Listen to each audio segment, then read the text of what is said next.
Selamat siang anak-anak kami, bertemu kembali dengan Ibu Dinita dalam pelajaran Bahasa Indonesia. Hari ini kita lanjutkan topik kita, itu menyusun dan menyunting teks eksposisi. Bagi anak kami yang sudah menyusun, berarti tinggal menyunting ya, ataupun memperbaiki teks eksposisi.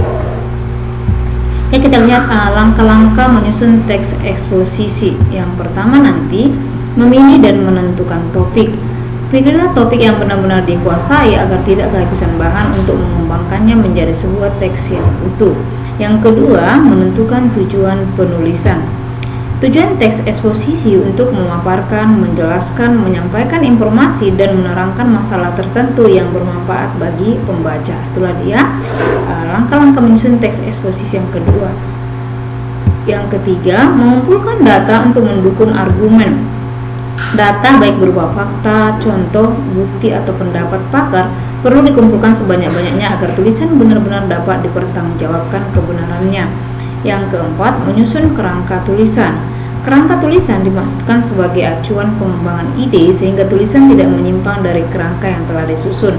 Selain itu, dengan adanya kerangka tulisan, teks eksposisi dapat tersusun secara runtut dan sistematis.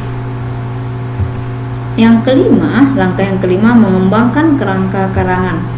Kembangkan kerangka tulisan yang telah disusun menjadi teks eksposisi yang utuh dan lengkap. Yang keenam, membuat kesimpulan.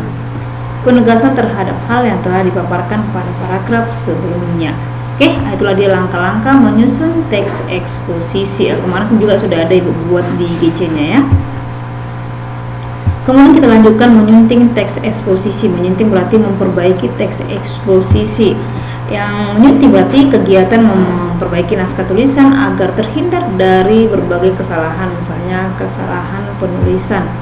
Aspek-aspek yang disunting, yang pertama nanti struktur, yaitu mencermati setiap bagian mulai dari judul, tesis, argumen, hingga simpulan.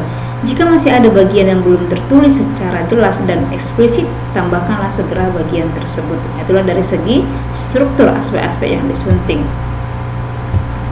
Yang kedua, aspek bahasa yang disunting ya. Aspek kebahasaan yang perlu disunting yaitu ejaan. Kemudian yang bagian B, pilihan kata, C, keefektifan kalimat, D, kepaduan paragraf. Oke, kemudian ejaan. Ejaan itu apa? Kaidah-kaidah cara menggambarkan bunyi-bunyi, kata, kalimat di dalam bentuk tulisan ataupun huruf-huruf serta penggunaan tanda baca. Itu nanti yang disunting dari segi ejaan. Kemudian pemakaian huruf kapital dan tanda baca. Ibu ingatkan kembali waktu di kelas 7 kemarin sudah pernah Ibu jelaskan ataupun Ibu terangkan pemakaian huruf kapital dan tanda baca. Silakan kembali lihat bukunya waktu pelajaran kelas 7 ya, pemakaian huruf kapital dan tanda baca. Di sini nanti tidak dijelaskan lagi pemakaian huruf kapital dan tanda baca. Jadi silakan kamu lihat kembali pelajaran di kelas 7. Ya, ini nanti huruf kapital tanda baca mempunyai fungsi dalam susunan kata, frasa, klausa, kalimat maupun paragraf. Penggunaan huruf kapital dan tanda baca dapat dibaca secara lengkap dalam buku Pedoman Umum Ejaan Bahasa Indonesia. Oke. Kemudian pilihan kata ataupun nanti diksi. Pilihan kata yang tepat dan selaras untuk mengungkapkan gagasan sehingga diperoleh efek tertentu seperti yang diharapkan. Itulah pilihan kata ataupun diksi. Kemudian syarat memilih kata. Yang pertama, mampu membedakan kata-kata denotatif dan konotatif. Denotatif berarti kata yang sebenarnya, ya arti kamu, sedangkan konotatif adalah arti yang tidak sebenarnya ataupun secara kiasan ya. Yang kedua, hindari kata-kata ciptaan sendiri atau kata-kata orang lain yang belum diterima masyarakat. Yang ketiga, waspada dalam menggunakan kata-kata berakhiran asing. Misalnya biologi menjadi biologis. Ya, ini semua berbeda makna katanya. Jadi jangan menggunakan istilah-istilah asing. Yang keempat, penggunaan frasa tertentu. Contoh, hal ini berdasarkan atas permintaannya. Itu tidak baku ya. Harusnya benarnya berdasarkan pada, hal ini berdasarkan pada permintaannya. Jadi bukan berdasarkan atas. Oke, jadi nanti kalimat-kalimat seperti itu. Kemudian kalimat efektif. Ya, kalimat efektif adalah susunan kata yang mengikuti kaidah kebahasaan secara baik dan benar. Syarat kalimat efektif yang pertama, adanya kelengkapan struktur. Kelengkapan struktur nanti minimal terdapat subjek dan predikat. Oke, contoh, Dia yang pergi meninggalkan saya, tidak efektif. Mengapa tidak efektif? Nah, dia di sana adalah sebagai subjek. Semua dia yang pergi meninggalkan saya sebagai subjek. Predikatnya tidak ada, maka kalimatnya tidak efektif, ya.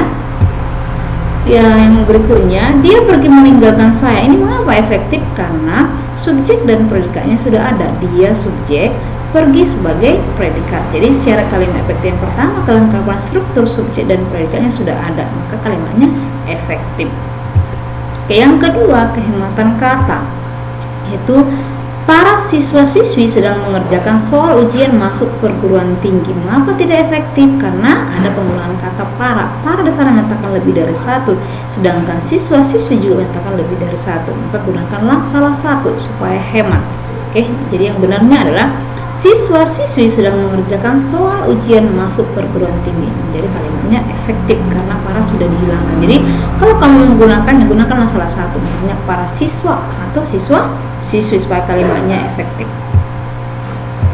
Yang ketiga, adanya nanti kesejajaran bentuk, ya. Maksudnya kalimat efektif haruslah berimbuhan paralel dan konsisten.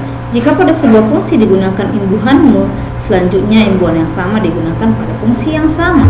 Contohnya, hal yang mesti diperhatikan soal sampah adalah cara membuang, memilah, dan pengolahannya. Tidak efektif. Mengapa tidak efektif? Ya, perhatikan kalimat efektifnya. Hal yang mesti diperhatikan soal sampah adalah cara membuang, memilah, dan mengolahnya. Jadi tadi di awal kan membuang, memilah, dan pengolahannya. Jadi tidak sejajar, tidak konsisten. Jadi kalau imbuhan dimulai membuang, memilah, harusnya dia mengolah. Jadi itu yang membuat kalimatnya tidak efektif. Karena di sana dia kalimat yang atas tadi pengolahannya, sehingga kalimatnya tidak efektif. Jadi kalimat di bawah yang menjadi kalimatnya efektif, membuang, memilah, dan mengolahnya. Oke, itu dia adanya kesejajaran bentuk.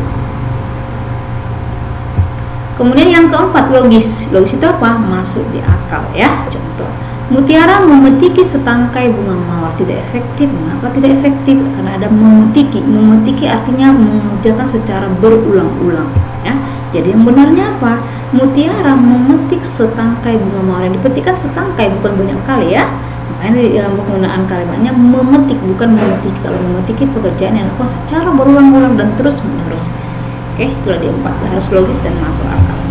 Yang kelima, tidak ambigu. Ambigunya berarti bermakna ganda, lebih dari satu maknanya. Contoh, istri kepala desa yang baik itu telah pergi. Oke, kalau kamu perhatikan kalimatnya di sini, istri kepala desa yang baik itu telah pergi.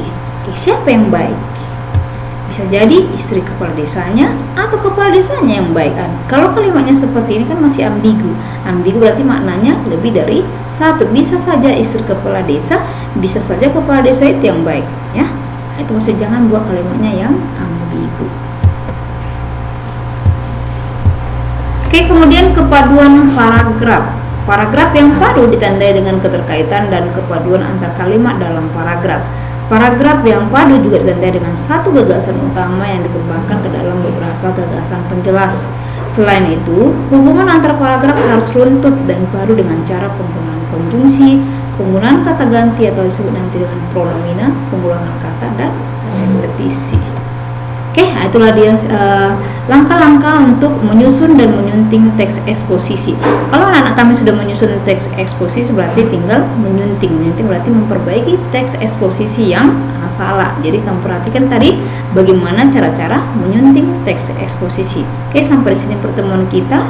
Jika ada yang kurang mengerti, boleh ditanyakan nanti sama Ibu. Terima kasih.